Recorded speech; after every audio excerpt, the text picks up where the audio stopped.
လေးလပိုင်းကာလအတွင်းငွေထုတ်လိုက်ဝင်ပြီးကံကောင်းဆုံးနေနိုင်တဲ့အဖြစ်သတ်မှတ်ခြင်းခံရတဲ့အနေနဲ့၃ခုဧပြီလဆိုရာမြန်မာတို့ရဲ့နှစ်ခုအတာတကြံတဲ့အကျိုးကံစမအလှည့်ပြောင်းနေအားကောင်းဆုံးဖြစ်ပေါ်တတ်တဲ့အလားတူလက်မြတ်ပါရှင်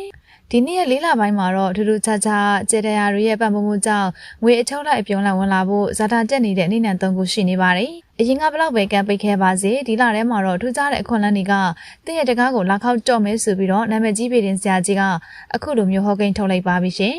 ဆရာကြီးဟောပြောချက်အတိုင်းဧပြီလရဲ့ကံကောင်းဆုံးမဟာဘုတ်မင်းသားမင်းသမီးတွေကဘယ်သူတွေဖြစ်မလဲဘယ်လိုရတရားတွေနဲ့ဘယ်လိုလုပ်ငန်းတွေလုပ်တင်လဲဆိုတာပြပြပေးသွားပါမယ်ဆရာကြီးကပထမဆုံးအနေနဲ့တောက်ကြသားသမီးတွေအတွက်အခုလိုဟောပြောပေးထားပါတယ်တောက်ကြသားသမီးတွေအတွက်လေးလပိုင်းကကံပွင့်လက်ပွင့်မဲ့လာပါရှင်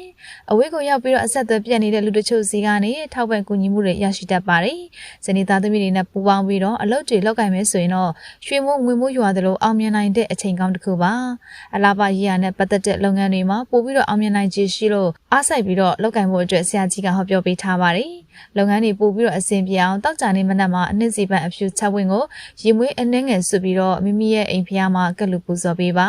ပြီးရင်တော့ကိုယ့်ရဲ့ပတ်စံအိတ်ထဲမှာလင်းညွန့်ပွင့်ချက်ဝင်ကိုအဝတ်ဖြူလေးနဲ့ထုတ်ပြီးစောင့်ထားပေးပါဆိုပြီးတော့ဆရာကြီးကရေရပေးထားပါတယ်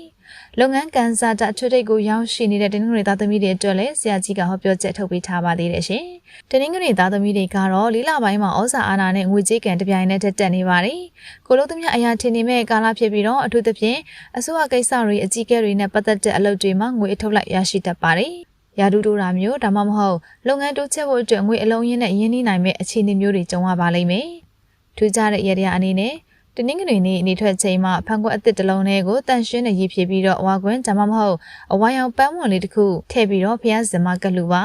အဲ့ဒီနောက်နေမင်းကြီးကိုအာရုံပြုပြီးတော့မိမိဖြစ်ခြင်းနဲ့ဆန္ဒကိုဒီဇိုင်းမဲ့ဆူတောင်းပေးပါဒီတကောင်းဆရာကြီးရဲ့ဟောပြောချက်မှာထူးထူးခြားခြားကောင်းလာတာကတော့ရာဟုသားသမီးတွေပဲဖြစ်ပါတယ်ရာဟုသားသမီးတွေအတွက်လေးလပိုင်းကအညံ့ကင်းပြီးတော့အောင်မြင်မှုရရှိမှလာပါအရင်ကထင်းကောင်းနေသမျှကိစ္စတွေအားလုံးကဒီလထဲမှာတော့ဝုန်းကနေပြေးသွားပါလိမ့်မယ်